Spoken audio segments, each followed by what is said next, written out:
Everyone's got their own zombie survival plan, whether it involves barricading your home, venturing to the nearest supermarket, or popping down to a certain pub to wait for it all to blow over. We all think we have what it takes to survive. But could we actually do it if we had to face the end of the world alone? That's up for debate.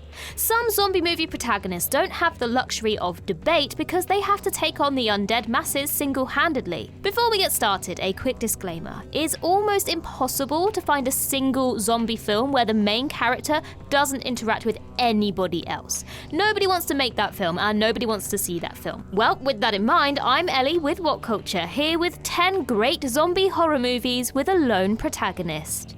Number 10, The Last Man on Earth. Vincent Price is still one of horror's most iconic faces, and that face is basically the only one you'll see if you decide to watch 1964's The Last Man on Earth. As the title implies, Price plays the lone survivor of a zombie outbreak. Well, they're sort of a zombie-vampire mix. They move in a very zombie-ish manner, but they also can't stand garlic or mirrors. Make your mind up, guys, what kind of creatures do you want to be? Dr. Robert Morgan, Price's character, is a loner for most of this film, living in his rundown house and spending his evenings drinking while listening to music. He's basically everyone during their first year of college. Morgan is eventually overcome with loneliness and takes in a woman he rescues called Ruth. Calling her a protagonist is a bit of a stretch, but she adds a new dimension to his character in this wonderful film based on a very important novel from 1954. But if we told you the name of that novel, then we spoil an entry further down this list, so be patient and we'll get there soon. Number 9, The Dead. With a name that makes it almost impossible to search for online, it's a wonder anybody has seen 2010's The Dead at all. Did the team behind this not read up on search engine optimization? If you have seen it, then you'll know that it's about Brian Murphy, a US Air Force lieutenant who finds himself trapped in West Africa during the outbreak of a zombie virus. As the infection takes hold of those around him, Brian desperately tries to survive and make his way to an airport where he hopes to find salvation.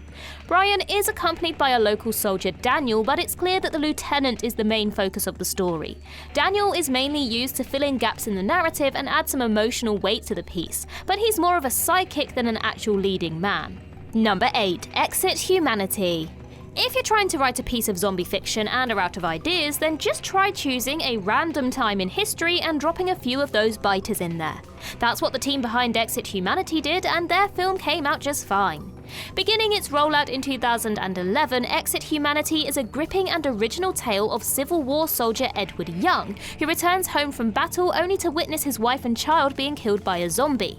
The guy just can't catch a break, can he? Young is forced to go it alone as he hunts for his missing son in the midst of the outbreak. Along the way, he meets many different people and comes into conflict with a former Confederate general hell-bent on ruling this new wasteland. Again, the hero in this picture is not totally alone, as he teams up with his fellow prisoners at one point, but there's no denying that this is 100% Edward's story. His mission to find his son is the engine that drives the picture along. Yes, other people are in this film, but there's only room for one rootin' tootin' hero in this particular zombie western. Number 7, Here Alone. Lucy Walters stars as Anne in this 2017 survival horror flick, a lone woman who must get through each day in a world that has been decimated by zombies. While most protagonists in films like this hold themselves up in a nice abandoned house, Anne is forced to live outdoors as dwellings act as beacons to her flesh-munching foes. No chance of a nice cup of tea at the end of the day then. Anne is alone for most of the film, with her only company being the memories of her now deceased husband and daughter and 2 fellow survivors. She takes a liking to one of them, Chris, after nursing him back to health. However, this draws the ire of Chris's teenage stepdaughter, Olivia. A sort of family drama plays out among the trio as the 2 females grow increasingly suspicious of one another. Chris and Olivia are more like plot devices for Anne than they are characters, causing disruption in her lonely but safe life. The narrative still belongs to Anne, a fact that, funnily enough, would only annoy Olivia even further. Number 6, Cargo. Martin Freeman's character in 2017's Cargo is never truly alone because he has a baby strapped to his back for almost the entire runtime. Playing Andy Rose, a man whose infected wife bit him earlier in the film, Freeman must get his infant daughter Rosie to safety before he turns 2. The baby's name is actually Rosie Rose. As Andy and Rosie make their way across the Australian outback, they encounter an Aboriginal girl named Toomey who is trying to protect her infected father. She believes that there is still a way to cure him, but Andy informs her that this isn't true. God, what a buzzkill. Andy and Toomey's stories mirror each other throughout Cargo, but it's Dr. Watson who's the real star of the show. His dogged determination to save his child before he dies is truly heartbreaking and makes him the perfect sympathetic hero against the toughest of odds. A poignant spin on the traditional zombie formula, Cargo is not an easy watch for anyone who has kids, but it will restore your faith in humanity when you discover the lengths one man will go to in order to ensure his baby's future. Number 5. The Omega Man. The Omega Man is also based on that 1954 novel mentioned earlier on, and if you don't know the name, we're still not giving it away quite yet, so hang on in there. This 1971 film swaps out Vincent Price for Charlton Heston, who in turn swaps intelligent apes for infected humans. They call themselves the Family and hunt Heston's character, a scientist immune to mutation, as they believe him to be responsible for the plague that made them. Big Charlie spends a lot of time on his lonesome, talking to himself and playing chess with a statue of Julius Caesar. He is eventually taken in by a group of survivors who want to use his blood to create a cure for the disease. So yes, while there are other survivors in this film, it's still clear that the scientist is the main attraction. Number 4. The Night Eats the World. With the fast-moving zombies of World War Z, the eerie silence of A Quiet Place, and the Parisian setting of Ratatouille, 2018's The Night Eats the World is quite the combination. This French-language movie is about Sam, a young musician who awakes one day to find that his beloved city has been overrun with smelly, vicious monsters. Sam barricades himself in an apartment building and tries to survive not only against the undead, but also his slowly spiraling mental health. He battles loneliness, depression, and suicidal thoughts while cooped up as he waits for a rescue that may never come. The young man's only companions are a woman named Sarah, who joins him right at the end of the film, and an elderly zombified man that Sam keeps caged up, and he's called Alfred. While the zombies might be the obvious villain of this movie, it's isolation that we should be most afraid of. The Night Eats the World is an allegory for those on the fringes of society and what happens to their psyche when abandonment leads to hopelessness. Number 3. #Alive. Over 5,500 miles away from the action in Paris, a similar situation faces a young man in Seoul in 2020's #Alive. Note to self, do not visit any capital cities.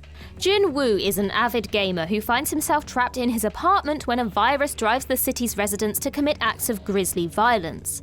Bet all those people who said he'd never achieve anything by playing games aren't laughing now. As the disease spreads across the city, it becomes increasingly obvious that the outside is not a nice place to be. Jun Woo survives zombie break-ins, hunger-induced hallucinations, and our old pal loneliness before he is able to form a bond with a survivor in an adjacent building. If this all sounds familiar, that's because the plot of this movie is extremely similar to that of The Night Eats the World. There are only so many directions you can take the person trapped in an apartment during a zombie outbreak story. #Alive's script even got turned into another movie called Alone, for Pete's sake. Number 2. It Stains the Sands Red.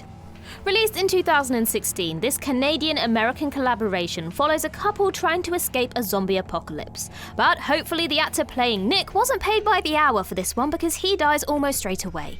Brittany Allen's character Molly watches her partner get killed by a single zombie very early on in the film. She then spends the rest of the movie trying to escape this single zombie as it slowly stalks her across the Nevada desert. For a genre that's hard to innovate in, It Stains the Sands Red is a truly original zombie concept. It manages to be scary without an over-reliance on worn-out tropes and proves that size isn't everything when it comes to flesh-eating ghouls. Number 1. I Am Legend.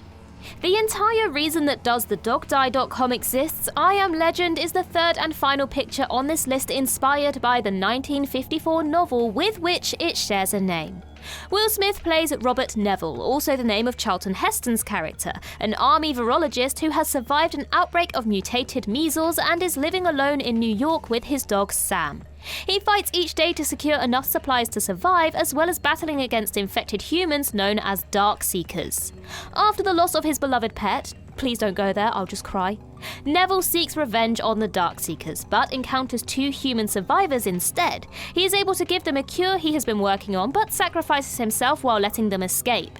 Smith's performance as the stoic yet damaged loner anchors this picture, which also presents a chilling vision of a world destroyed by human meddling. His reaction to Sam's death proves just how valuable she was to him, keeping him sane in the maddening world of the end times. If you take one thing away from this list, it should be that loneliness is the greatest monster of all. Well, that and dogs are the best. And that concludes our list. If you think we missed any, then do let us know in the comments below. And while you're there, don't forget to like and subscribe and tap that notification bell. Also, head over to Twitter and follow us there, and I can be found across various social medias just by searching Ellie Littlechild. I've been Ellie with What Culture. I hope you have a magical day, and I'll see you real soon.